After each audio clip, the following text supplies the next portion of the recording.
حسین ابن علی کی شان رفت کوئی کیا جانے، حسن جانے، علی جانے، نبی جانے، خدا جانے، کون جانے امام علی مقام کا معیار؟ تو امام حسین رضی اللہ تعالیٰ عنہ کی زندگی ہمیں بتاتی ہے کہ ذوق والی عبادت کرو۔ امام حسین کی زندگی ہمیں بتاتی ہے کہ جب تم سخاوت کرو تو پھر اپنی حیثیت سے بڑھ کر کرو، اور امام حسین کی زندگی ہمیں بتاتی ہے کہ دل میں کسی کے لیے کوئی بات نہ رکھو، صلح کرنے میں پہل کرو، محبتیں کرنے میں آگے بڑھو۔ اور امام حسین کی زندگی ہمیں بتلاتی ہے کہ جب دنیا میں تم نے کچھ کرنا ہے تو پھر ڈٹنا بھی سیکھو، پھر کھڑے ہونا بھی سیکھو۔ یہ نہ دیکھو کہ حالات، امام حسین نے ایک دن بھی حکومت نہیں کی، یزید نے 4.5 سال کی، لیکن قیامت تک دلوں پہ حکومت امام حسین کی رہے گی۔ رمضان المبارک مہینوں میں سے وہ عظیم مہینہ ہے جس کا نام اللہ نے قرآن میں بیان فرمایا۔ ارشاد فرمایا شہر رمضان الذی انزل فیہ القرآن، رمضان کا وہ مہینہ ہے جس میں ہم نے قرآن مجید کو نازل فرمایا۔ رمضان المبارک کی بے پناہ عظمتیں، اس کی شانیں، اس ماہ نور و سرور کی عظیم سعادت افروز گھڑیاں، یہ جب بھی آتی ہیں مسلمان کے حق میں اللہ کی رحمت کو لاتی ہیں۔ رمضان جب بھی آتا ہے اہل اسلام کے اوپر خدا کے فضل اور اس کی رحمت کا سایہ ہو جاتا ہے۔ اہل ایمان اس ماہ مبارک میں اپنے دل میں خاص نرمی، نیکی کا خاص جذبہ، اخوت، بھائی چارہ اور غم خاری کے خاص جذبات اپنے دل اور روح میں محسوس کرتے ہیں۔ عزیز دوستو، کچھ چیزیں بڑی غیر معمولی ہوتی ہیں، ان کی بہت زیادہ شان ہوتی ہے۔ کئی بار بھی ان باتوں کو سنیں اور 1000 بات بھی ان باتوں کو پڑھیں، 20 لوگوں کے مختلف انداز گفتگو سے بھی ان باتوں کو سنیں تو پھر بھی وہ شانیں ایسے لگتا ہے کہ نامکمل ہی رہ گئی۔ رمضان المبارک اتنی عظمت والا ماہ مبارک ہے کہ اس کا تذکرہ اللہ کے قرآن نے بھی کیا ہے اور حضور علیہ السلام نے بھی جا بجا ذکر فرمایا۔ اچھا، اس کے کچھ نام میں آپ کی خدمت میں پہلے عرض کرتا ہوں۔ ایک تو اس کا نام قرآن نے بیان کیا شہر رمضان، رمضان کا مہینہ۔ پھر اس ماہ مبارک کو کچھ ناموں سے نبی پاک صلی اللہ علیہ وسلم نے یاد فرمایا۔ یہ مشکات شریف میں حدیث موجود ہے، حضور علیہ السلام نے اس ماہ مبارک کا نام لیا تو ایک لفظ، ایک جملہ حضور نے یہ فرمایا کہ شہر عظیم، یہ حضور نے بیان فرمایا عظمت والا مہینہ، عظیم مہینہ۔ یعنی کسی کو کوئی شخص کہتا ہے یہ عظیم عالم دین ہے، یہ عظیم حافظ قرآن ہے، یہ عظیم سماجی شخصیت ہے، یہ عظیم لیڈر ہے، اور جس کو حضور عظیم فرمائے، جس کو نبی کریم علیہ السلام کہیں، سرکار فرمائے، میرے نبی رحمت علیہ السلام فرمائے کہ ماہ مبارک جو رمضان ہے شہر عظیم، یہ بڑا عظیم مہینہ ہے۔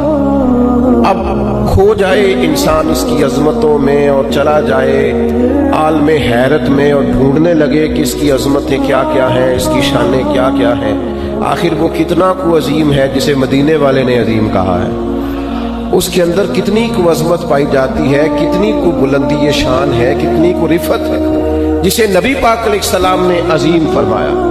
تو ایک تو حضور نے فرمایا شہر عظیم، اور دوسرا حضور نے اس کا نام لیا، فرمایا شہر مبارک، فرمایا یہ بڑا مبارک مہینہ ہے۔ یہ لفظ مبارک ہمارے ہاں عرف میں بھی استعمال ہوتا ہے، یہ جب کوئی شخص بولتا ہے نا مبارک،